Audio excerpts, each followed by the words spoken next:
আসসালামু আলাইকুম। Hello everyone, সবাই কেমন আছেন? আশা করছি সবাই অনেক ভালো আছেন। আলহামদুলিল্লাহ, আমরা অনেক ভালো আছি। আজকে সকাল সকাল ব্লগটা স্টার্ট করলাম। তাজা তাজা মাছ আপনারা দেখতে পাচ্ছেন। মাছগুলো কিন্তু ধরে এনেই এই যে কাটতে বসা হয়েছে। দেখেন মাছগুলো কিন্তু লাফাচ্ছে। আমার নানা বাড়ির পাশে এক ভাইয়া আছে, উনি মাছ ধরে। তো আমরা গেলে উনি তাজা তাজা মাছগুলো আমাদেরকেই দেয়, ধরে আমাদেরকে এনে দিয়ে যায়, যেহেতু আমরা বাড়ি থেকে তাজা মাছ কিনে নিয়ে আসি। আর এই পাশে চাল গুঁড়ি করা হচ্ছে, হামানদিস্তা বলে এগুলাকে। এটা দিয়ে যে চাল গুঁড়ি করা হচ্ছে। এই পাশে বড় মা আবার সেটা চালনা দিয়ে ছেঁকে রাখতেছে। আর এই যে নতুন চুলা কাটতেছিল ওই পাশে। আর এই যে চালগুলো কি সুন্দরভাবে গুঁড়ি করা হচ্ছে। একজন গুঁড়ি করতেছে, আরেকজন চালতেছে। এটা দিয়ে পিঠা বানানো হবে, রুটি পিঠা বানানো হবে। তো তারপরে এই যে সকালের জন্য কিন্তু আজকে পাতলা খিচুড়ি রান্না করা হয়েছিল।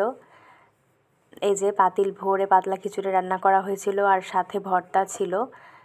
দেখতে পাচ্ছেন খিচুড়িটা কিন্তু অনেক সুন্দর হয়েছে, একদম পাতলা পাতলা। আর সাথে ভর্তা ছিল, রসুন মরিচ ভর্তা। আর এটা ছিল পুঁটি মাছের শুটকির ভর্তা। বড় মা ভর্তাগুলো বানিয়েছিল, অসম্ভব মজা হয়েছিল। তো সকালে খাওয়া দাওয়ার পরে আজকে দুপুরবেলা আমার মেজো নানুর ঘরে দাওয়াত ছিল, আম্মুর মেজো কাকির ঘরে। সেখানে চলে গেলাম। দেখতে পাচ্ছি মামি রান্না করতেছে।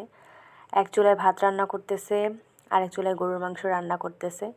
আর এর পাশে হচ্ছে কাটাকাটি করতেছে। এই যে গরুর মাংসটা একটু আপনাদেরকে দেখিয়ে দিই। এই যে দেখেন গরুর মাংসটা কিন্তু সিদ্ধ হচ্ছে, রান্না করতেছে। আর এই যে মামি রোস্ট বানানোর জন্য কিন্তু মাংসগুলোকে সুন্দর করে নিয়ে ধুয়ে কেচে নিচ্ছে। তাহলে কেচে নিয়ে লবণ মাখিয়ে রাখবে, এতে করে ভিতরে লবণটা খুব ভালোভাবে ঢুকে যাবে। তবে আমি কিছুক্ষণ লবণ মাখিয়ে রেখে দিয়েছিল। তারপরে যে আম্মু এসে রোস্টগুলোকে ভাজছে, মিডিয়াম আঁচে দিয়ে কিন্তু সুন্দর করে ভেজে নিচ্ছে রোস্টটা। আর এই পাশে ভাত হয়ে গেছে। তারপরে যে আম্মু রোস্ট ভাজতেছে। হ্যাঁ, তো আমার নানা এবং নানার ভাইদের মধ্যে এত মিল। তারা আলাদা ঘর হলেও আমাদের নানুর ঘরে যদি তাদেরকে দাওয়াত দেওয়া হয়, তারা এসে রান্নায় সহযোগিতা করে। এবং তাদের ঘরে যদি আমাদেরকে দাওয়াত দেওয়া হয়, আমরা যতবারই বাড়িতে যাব তারা দাওয়াত দেবে। আবার আমরা বাড়িতে গেলে আমার নানু ভালো মন্দ কিছু রান্না করলে তাদেরকে দাওয়াত দেবে। সবাই একসাথে সহযোগিতা করে রান্নাবান্না করা হয়।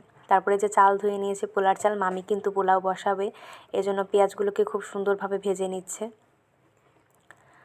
আর আম্মু কিন্তু রোস্টগুলো ভাজতেছে।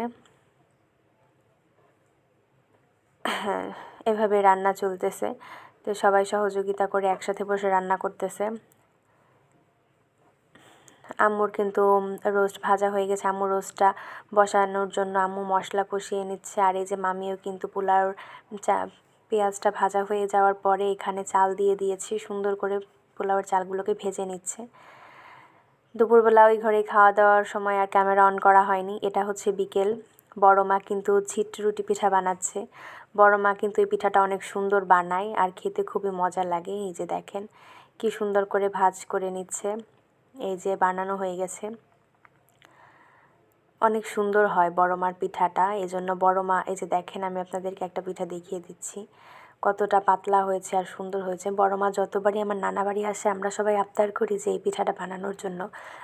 আসলে বড় মার হাতে এই পিঠাটা খুবই মজা হয়। এই যে কি সুন্দর করে ছিটিয়ে ছিটিয়ে গোল করে দিয়ে দেয়, তারপরে সুন্দর করে ভাজ করে নেয়। আজকে রাতে হচ্ছে এই পিঠাটা খাওয়া হবে, আর তার সঙ্গে হচ্ছে গরুর মাংস রান্না করা হবে। এই জন্য যে গরুর মাংস বের করে নিয়ে আছে, তারপরে পেঁয়াজ কুচি, আদা বাটা, রসুন বাটা সব কিছুই রয়েছে। আজকে রাত্রে এই গরুর মাংস দিয়ে এই চিট পিঠা খাওয়া হবে। এই যে দেখেন আমার গরুর মাংসটা কিন্তু অলমোস্ট সিদ্ধ হয়ে গেছে। এই যে বড় মা নেড়ে নিচ্ছে। তো আজকের ভিডিও এই পর্যন্তই। সবাই ভালো থাকবেন। আল্লাহ হাফেজ। রাত্রে খাওয়ার সময় কিন্তু আর ভিডিও অন করা হয়নি। আল্লাহ হাফেজ, সবাই ভালো থাকবেন।